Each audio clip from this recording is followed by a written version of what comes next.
Shalom sahabat Germdasi, happy Sunday semuanya. Hari ini aku ingin mengucapkan welcome buat teman-teman semua yang baru pertama kali masuk dalam dunia perkuliahan, dunia pekerjaan secara online. Mungkin di tahun-tahun sebelumnya, khususnya untuk mahasiswa sih ya, kalian tuh bermimpi dan berharap bahwa di tahun ini kalian bisa masuk ke dunia perkuliahan seperti teman-teman yang lainnya, dan bisa ketemu teman-teman banyak, bisa merasakan dunia kampus tuh gimana sih. Kalau kita sekolah atau kuliah itu kan pasti yang kita pengen rasain banget momennya tuh sekali. Selain bertemu dengan teman-teman kita tuh pengen banget kan namanya tuh ngerasain gedung kampus kita itu kayak gimana, gedung sekolah kita tuh kayak gimana. Tapi kayak di tahun 2020 ini ya, maksudnya kita sama-sama sedang merasakan dan mengalami sesuatu, dan kita bisa ngelakuin segala sesuatunya cuma dari rumah aja. Tapi jangan tetap jangan pernah khawatir ataupun takut, karena semua akan berjalan dengan luar biasanya, dan terus semangat. Selain ngomongin masalah kita baru pertama kali masuk dalam dunia perkuliahan secara online, pasti kan banyak banget nih teman-teman yang excited banget dan benar-benar tuh mengumpulkan sukacita yang berlebihan lah intinya untuk memulai resolusi dunia perkuliahan yang baru. Apalagi kita baru memasuki minggu-minggu awal di bulan September ini. Pasti banyak banget nih yang bakal tulis status welcome September, jadilah September yang baik buat saya, atau enggak semoga saya bisa memulai September ini dengan baik juga dan sukacita yang berlebihan juga. Dan teman-teman tahu gak sih kalau misalkan ada satu bisa disebut orang gak ya, intinya ada satu hal yang paling pinter untuk merebut sukacita kita. Ada yang tahu gak kira-kira apa? Yaitu adalah iblis. Iblis adalah satu-satunya yang paling bisa merampas sukacita dan kebahagiaan kita loh teman-teman. Dan teman-teman tahu nggak, kalau ternyata orang tua, keluarga, ataupun pacar kita, ataupun anak-anak kita, mungkin kalian udah menikah, kalian punya anak, intinya pasangan kita atau apapun yang kita punya, itu tuh nggak penting bagi iblis. Dan iblis tuh gini loh, iblis tuh nggak pernah lelah untuk merusak apa yang membuat kita tuh bisa menjadi bahagia. Iblis gak akan pernah lelah merusak hubunganmu, merusak sukacitamu, merusak kebahagiaanmu, merusak resolusi kehidupanmu dalam setiap bulan, dalam setiap tahun, dalam setiap harinya. Karena dia tahu bahwa iblis tuh gak akan pernah bisa merampas dan menghancurkan keselamatan yang Tuhan berikan untuk kita. Dan juga iblis gak pernah bisa merampas segala sesuatu yang Tuhan telah berikan, khususnya dalam keselamatan ya. Dan dia hanya bisa merampas dan merampok dengan tangan kecil dan serakah itu melalui hal-hal yang kita punya, yaitu kebahagiaan, sukacita, hubungan kita dengan sesama, talenta kita, hobi kita. Maka iblis akan menggunakan banyak banget siasat dan cara-cara agar kita tuh mudah terpengaruhi, dan akhirnya ya udah. Satu-satunya hal yang mendasar yang buat kita semangat untuk hidup itu adalah sukacita loh teman-teman. Kalau sukacita kita aja udah diambil orang, udah dihilangkan gitu, misalnya kayak kita bad mood, kalian pernah lah dalam fase bad mood gitu kan. Kalau kalian lagi bad mood, pasti kalian kan akan kayak males lah ngapa-ngapain, mandi pun enggak, makan pun enggak gitu kan.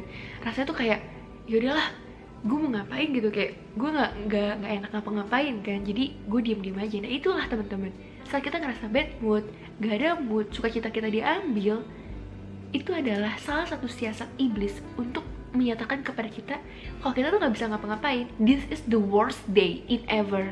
Ini adalah hari yang terburuk yang pernah gue punya. Gue benci banget hari Senin. gue gak mau ngelakuin segala sesuatu di hari Senin.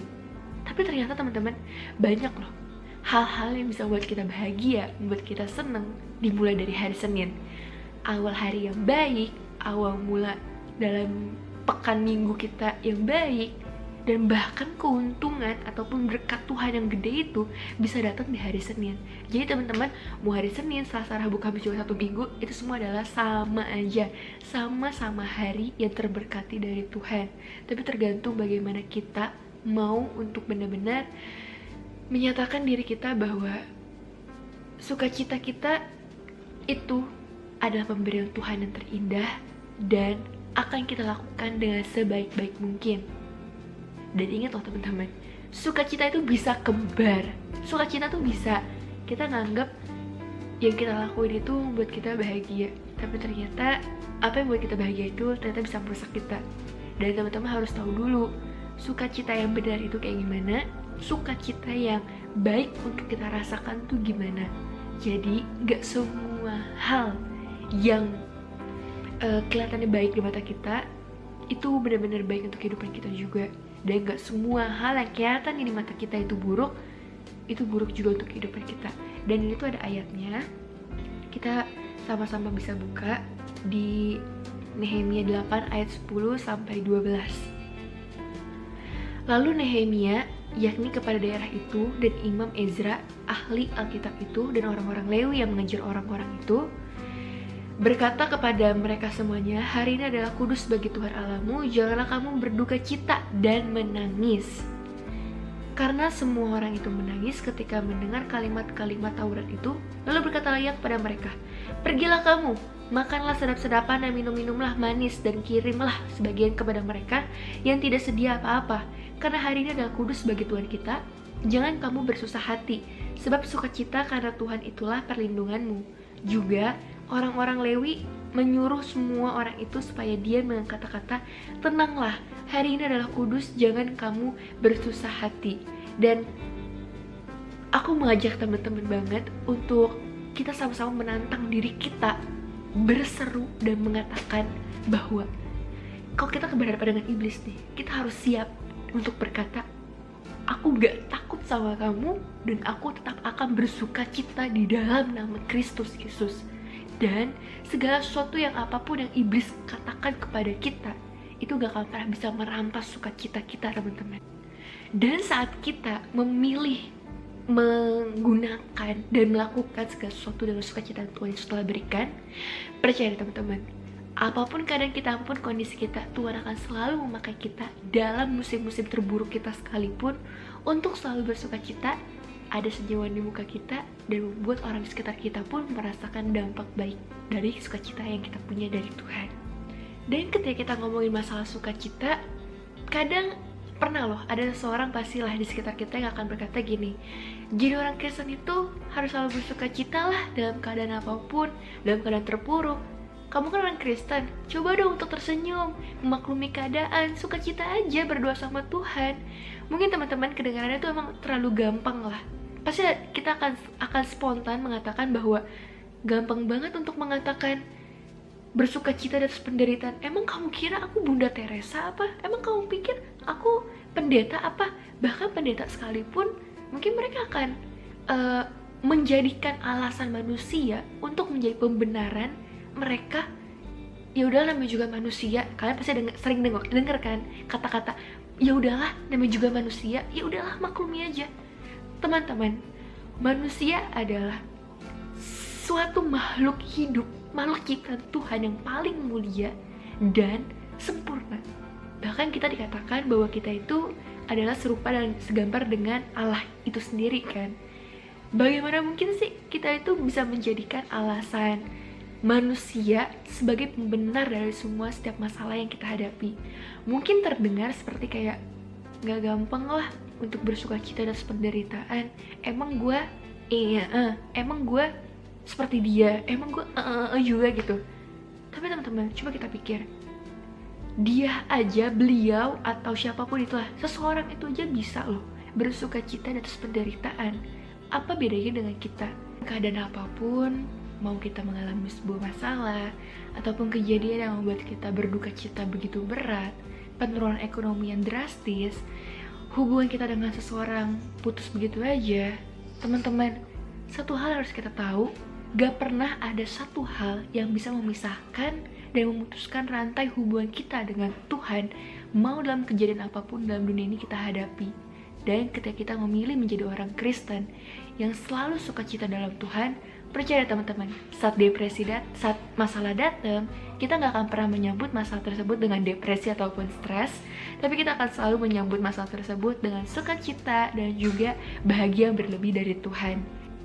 Ambillah sikap dimana kita menjadi seorang Kristen yang tetap bersukacita, karena ketika kita bersukacita, negative thinking tuh hilang loh teman-teman, dan positive thinking tuh akan selalu datang, dan kita akan bisa semakin dewasa untuk menyikapi segala sesuatu yang Tuhan berikan.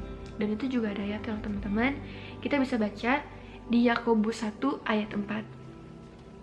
Dan biarkanlah ketekunan itu memperoleh buah yang matang, supaya kamu menjadi sempurna dan utuh dan tak kekurangan suatu apapun.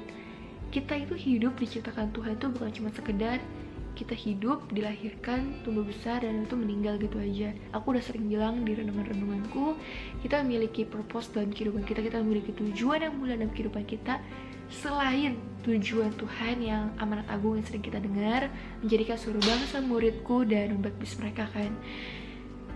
Maksudku gini, bukan tujuan besar yang melenceng dari amanat agung, tapi kita memiliki misi tersendiri dari Tuhan untuk menyempurnakan visi tersebut. Dengan cara apa? Dengan cara kita masing-masing lah. Intinya adalah teman-teman, tumbuhlah menjadi seorang pribadi Kristen yang berbuah, menghasilkan buah banyak. Aku pun masih belajar sampai sekarang untuk menahan emosiku. Aku suka satu kata dari omku mengenai sabar itu. Kadang orang berpikir sabar itu cuman kalau kita lagi marah, tapi sabar itu ternyata ya selamanya, selama kita masih hidup kita harus tetap sabar. Dan menerapkan nilai-nilai buah roh itu cukup susah teman-teman. Bener-bener kalau kamu gampang untuk menerapkan buah-buah roh itu, ya bisa kamu bersyukur sih, tapi kamu harus teliti lebih lagi deh, apakah kamu benar-benar melakukannya dengan hati, atau cuma sekedar karena kamu tahu buah-buah roh, kamu tahu hukum-hukum yang Tuhan berikan, maka kamu melakukan. Atau kamu benar-benar melakukan dan tidak melanggar hukum tersebut karena pengenalan kamu akan firman Tuhan. Dan yang terakhir adalah mengenai apa sih bentuk sukacita yang kamu pikirkan. Gimana sih bentuk sukacita menurut dirimu? Satu hal harus kita tahu, dan ini benar-benar unik dan harus kita sama-sama mengerti teman-teman. Bentuk sukacita yang terbaik adalah bentuk sukacita dari Tuhan Yesus itu sendiri. Mungkin bentuk sukacita yang kita rasakan itu kan berbeda-beda teman-teman. Mungkin kalau aku, ya sukacitaku tersendiri adalah ketika mimpiku bisa terwujud, aku bisa next semester terus di perkuliahanku, aku bisa dapat nilai yang bagus, bisa lulus dengan baik, bisa membahagiakan orang tuaku. Begitu banyak teman-teman sukacita secara pribadi yang kita rasakan. Tapi kita harus belajar bentuk sukacita yang paling sempurna, yaitu adalah Tuhan Yesus Kristus. Kalian pasti sering dengar kan namanya aku mencintaimu, I love you. Kalau kamu tahu betul teman-teman apa arti kata I love you sesungguhnya, kamu gak akan mudah untuk mengatakan I love you sembarangan. Kamu gak akan mudah untuk membiarkan I love you-mu itu terbagi begitu aja ke orang-orang. Jujur, aku pun waktu dulu dalam sebuah hubungan, aku gak biasa untuk mengatakan I love you, karena aku meyakini diriku love itu adalah cinta, dan cinta yang sempurna itu hanyalah milik Tuhan Yesus Kristus itu sendiri. Cinta yang terbaik adalah ketika kita tuh mampu memberikan diri kita, mengorbankan nyawa kita untuk orang lain, dan itu hanya milik Tuhan. Makanya waktu dalam hubungan, entah sama sahabatku, dengan teman-teman dekatku, dengan keluargaku, aku hanya bisa mengatakan aku menyayangi mereka, aku mengasihi mereka, dan aku melakukan yang terbaik dalam kehidupanku untuk mereka. Tapi untuk cinta sendiri, love sendiri, aku belum siap karena aku butuh belajar banyak banget untuk benar-benar bisa menerapkan kata cinta itu sendiri. Dan ngomongin masalah cinta dan ngomongin Tuhan Yesus, cinta yang terbaik adalah cinta Tuhan Yesus sendiri. Seperti yang tadi aku udah bilang, Tuhan itu menganggap kita sebagai bentuk sukacita yang Tuhan pikirkan. Kalau kalian nanya, Tuhan tuh nggak ngerasa sakit ya, sedih ya waktu dia mau disalibin? Oh teman-teman, Tuhan adalah 100% manusia, dan dia pun merasakan, tahu betul gitu lah, tahu betul gimana rasanya akan disalibkan. Bentuk penderitaan terbesar adalah bentuk salib itu sendiri, teman-teman. Ingat gak, kalian pernah sering dengar mengenai kalau kamu ikut Tuhan, kalian harus memikul salib kalian, menyangkal diri. Dan itu teman-teman, itu bukan cuma sekedar mikul salib. Gak akan ada yang sanggup teman-teman mikul salib seperti apa yang Tuhan Yesus lakukan demi menebus dosa kita. Coba teman-teman bayangin, udah dicambuk, keluar darah banyak, diludahi, diejek, diolok-olok, difitnah untuk sesuatu yang dia gak lakukan, dan memikul salibnya. Tuhan memikul salibnya menuju ke kematiannya sendiri. Apa yang kalian bayangkan teman-teman? Apa yang Tuhan Yesus bayangkan di kayu salib? Apa yang Tuhan Yesus lihat di kayu salib mengenai kita?